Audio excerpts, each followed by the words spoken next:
দত্তপুকুরে ভয়াবহ পথ দুর্ঘটনায় মৃত্যু হলো দুজনের, এমনটাই হাসপাতাল সূত্রে খবর। আপনাদের একটা হিন্ট দেই, দত্তপুকুরে একটি বালি বোঝাই গাড়ি, আর সেই গাড়িটি দত্তপুকুর স্টেশন লাগোয়া 1 নম্বর রেলগেট ঠিক সেখানেই রাস্তা দিয়ে যখন যাচ্ছিল তখনই বালি বোঝাই লরিটি রাস্তার পাশে উল্টে যায়। আর জনবহুল এলাকা, সেই জায়গায় দাঁড়িয়ে সাধারণ মানুষ, অসংখ্য মানুষ ছিল সেখানে, একাধিক ব্যক্তি যারা দাঁড়িয়েছিলেন ঠিক তাদের উপরে বালি বোঝাই লরিটি চাপা পড়ে। সেই জায়গায় দাঁড়িয়ে স্থানীয় বাসিন্দারা দীর্ঘ সময় ধরে তারা চেষ্টা করেন, দত্তপুকুর থানার পুলিশকে খবর দেন, পুলিশ আসেন স্থানীয় বাসিন্দাদের সহযোগিতায়। বহু সময় চেষ্টা করার পরেও কিন্তু অর্থাৎ যেই বলা ছিল যে একটা গাফিলতি, তা কিন্তু কার্যত সেটা কিন্তু চোখে পড়ার মতো। তার কারণ কেন বলছি, কারণ দীর্ঘ সময় ধরে ঠিক যখন এই যে বালি বোঝাই লরিটি দুর্ঘটনা ঘটে ঠিক তার প্রায় 1.5 ঘন্টা পর পুলিশের তৎপরতায় তারপরে সেখানে একটি ক্রেন আসে, সেখানে একটি নয় 3টি ক্রেন আসে। 3টি ক্রেন নিয়ে আসার পর একাধিক অ্যাম্বুলেন্স নিয়ে আসা হয়। ঠিক সেখান থেকে একের পর এক দেহগুলোকে যখন অর্থাৎ যাদেরকে চাপা পড়েছিল ঠিক সেই দেহগুলো উদ্ধার করে যখন একের পর এক বারাসাত হাসপাতাল নিয়ে যায়, ঠিক সেখানেই চিকিৎসকরা দুজনকে মৃত বলে ঘোষণা করেন। পাশাপাশি একজন আশঙ্কাজনক অবস্থায় চিকিৎসাধীন অবস্থায় রয়েছেন বারাসাত হাসপাতালে। কিন্তু প্রশ্ন উঠতে শুরু করেছে, অর্থাৎ সেখানে দাঁড়িয়ে যে এই যে বালি বোঝাই যে গাড়ি বা যে লরি, যে লরিগুলো যে চলছে অর্থাৎ জনবহুল এলাকায়, সেই জায়গায় দাঁড়িয়ে সাধারণ মানুষ তারা প্রশ্ন তুলছেন। আপনাদের আরও একটি হিন্ট দেই, অর্থাৎ এই যে বালি বোঝাই লরি, এই বালি বোঝাই লরি শুধুমাত্র আজকে নয়, প্রায় দিনই দত্তপুকুর এলাকা দিয়ে অহরহ চলে বলে এমনটা স্থানীয় বাসিন্দাদের দাবি। কিন্তু প্রশ্ন একটাই, প্রশাসন যদি আগে থেকে নজরদারি দিত তাহলে হয়তো এই যে বড়সড় দুর্ঘটনা, এই দুর্ঘটনার হাত থেকে বাঁচত দুটো প্রাণ। পাশাপাশি যে আশঙ্কাজনক অবস্থায় যিনি রয়েছেন অর্থাৎ তিনিও কিন্তু এই যে দুর্ঘটনার কবলে পড়তে হতো না। আপনাদের আরও একটি হিন্ট দেই, অর্থাৎ স্থানীয় বাসিন্দারা তারা বলছেন যে যেই রাস্তায় দুর্ঘটনা ঘটেছে সেই রাস্তাতে এর আগেও একাধিকবার দুর্ঘটনা ঘটেছে, কিন্তু প্রশাসনকে একাধিকবার বলার পরও তারা কিন্তু সেই অর্থে নজরদারি দিচ্ছেন না। আপনাদের আরও একটি হিন্ট দেই, অর্থাৎ যেই জায়গায় দুর্ঘটনা ঘটে ঠিক সেখানে দাঁড়িয়ে স্থানীয় বাসিন্দারা তারা বলছেন যে বালি বোঝাই লরি শুধুমাত্র যে আজকে তা নয়, প্রতিদিনই যখনই রাত বাড়তে শুরু করে সন্ধ্যে থেকে তখনই ওই রাস্তা দিয়ে প্রচুর পরিমাণে এইভাবে বালি বোঝাই লরি যায় বলে এমনটা স্থানীয় বাসিন্দারা তারা দাবি করছেন। তারা বলছেন যে প্রশাসনের নাকের ডগায়, অর্থাৎ যেখানে দুর্ঘটনাস্থল তার থেকে ঢিলছড়া দূরত্বে দত্তপুকুর থানা, সেই জায়গায় দাঁড়িয়ে প্রশাসন তাহলে কি করছিলেন। দত্তপুকুর থেকে টিটপ বিশ্বাস, রিপাবলিক বাংলা। क्या विकसित भारत की बात करते हैं, इसके कॉन्टेक्स्ट में क्या आपको लगता है विकसित बंगाल को आप कैसे देखते हैं? पूरे बंगाल में तो भयंकर ज्वालामुखी है, करोड़ों रुपए के नोटों के पहाड़ पकड़े जाते हैं।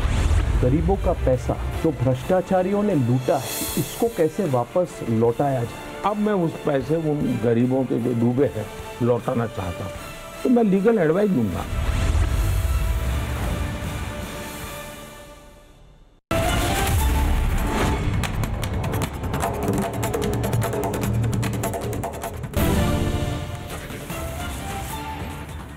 এবার যে খবরে নজর রাখবো, আরামবাগে প্রকাশ্যে তৃণমূলের কোন্দল, জেলা চেয়ারম্যানের বিরুদ্ধে সরব দলের একাংশ। নির্দল থেকে তৃণমূলে যোগদান নিয়ে দ্বন্দ্ব, দলের নির্দেশ উপেক্ষা করেই যোগদান, জেলা চেয়ারম্যানের বিরুদ্ধে অভিযোগ।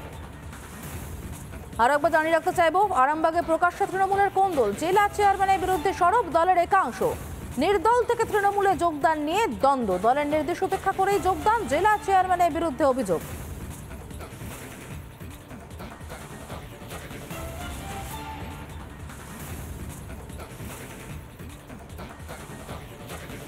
আমাদের এই আজকে হঠাৎ করে দেখলাম যে স্বপন নন্দী আমাদের দলগুলোকে জয়েন করেছে, কিন্তু সেখানে আমরা যতটুকু নিয়ম জানি, আমাদের কুমারগঞ্জ অঞ্চলের যে অঞ্চল সভাপতি আছে তিনি জানেন না, ব্লক সভাপতিও জানেন না এবং জেলা সভাপতিও জানেন না, এমনকি রাজ্য কমিটি কেউই জানে না। ও নিজের ইচ্ছা মতো করে জয়েন করে দিল। এটাতে আমাদের যে সামনে লোকসভা ভোট আছে, এটাতে আমাদের ব্যাপক ক্ষতির শিকার হবে। আমাদের অঞ্চল থেকে মিনিমাম 3 থেকে 4 হাজার ভোটের লিড হতো অঞ্চল সভাপতির নেতৃত্বে, সেটাতে আমাদের অনেক ক্ষতির শিকার হচ্ছে। এটাতে